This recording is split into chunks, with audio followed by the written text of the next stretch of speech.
Les fils d'Aaron, Nadab et Abihu, prirent chacun un brasier, y mirent le feu et posèrent du parfum dessus. Ils apportèrent devant l'Éternel du feu étranger, ce qu'il ne leur avait point ordonné. Alors le feu sortit de devant l'Éternel et les consuma. Ils moururent devant l'Éternel. La loi de l'encens consumé par le feu impliquait que chaque fois que l'encens était brûlé, il était par le feu de l'autel. La faute de Nadab et d'Abihu était d'avoir utilisé du feu étranger ou d'une nature différente que celui de l'autel. Le résultat fut qu'ils furent consumés et moururent dans la présence de Dieu. L'autel est un type de la croix. L'encens représente notre service devant Dieu. Le zèle pour notre service doit procéder de l'autel, c'est-à-dire de la croix. Tout ce qui n'obéit pas à cette loi devra mourir. Qu'est-ce que la croix? C'est lorsque notre vie propre est mise à mort. La vie du moi, c'est aussi lorsque nous laissons vivre Christ. Le moi est crucifié, mort. Et ceci est en accord avec Galates 2:20.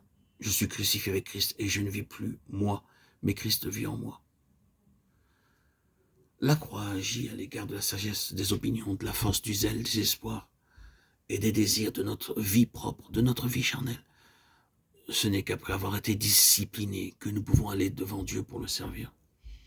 Savons-nous que beaucoup de notre zèle n'est que du feu étranger, que de la présomption?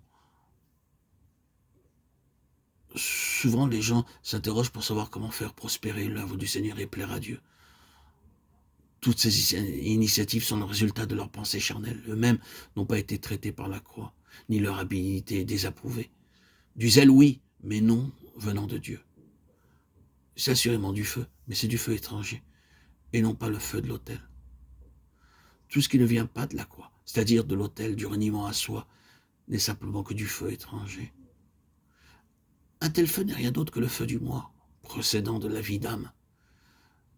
C'est le feu de la puissance de la vie naturelle. Le feu du moi s'ingérant dans les affaires de Dieu. Les choses peuvent indiscutablement être de Dieu, cependant la vie de l'âme peut vouloir décider comment les accomplir.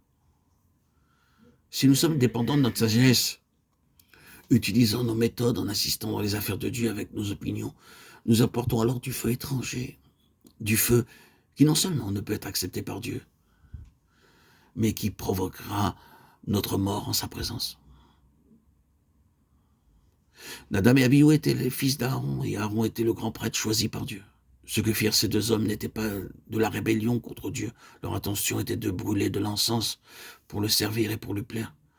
Cependant, ce qu'ils firent ne leur avait pas été commandé par Dieu, parce qu'ils ne se conformèrent pas à la façon d'agir de Dieu. Ils furent jugés par lui.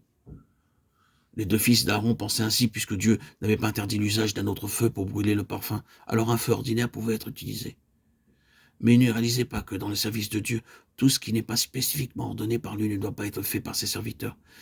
Ils étaient aveugles à l'égard des exigences divines. Dans le service du Seigneur, tout ce qui ne nous a pas ordonné est prohibé. C'est une erreur. Et c'est coupable d'agir autrement. Dieu consuma Nadab et Abihu par le feu parce qu'ils péchèrent par présomption. Il ne les épargna pas, bien qu'ils soient fils d'Aaron et désignés pour être sacrificateurs.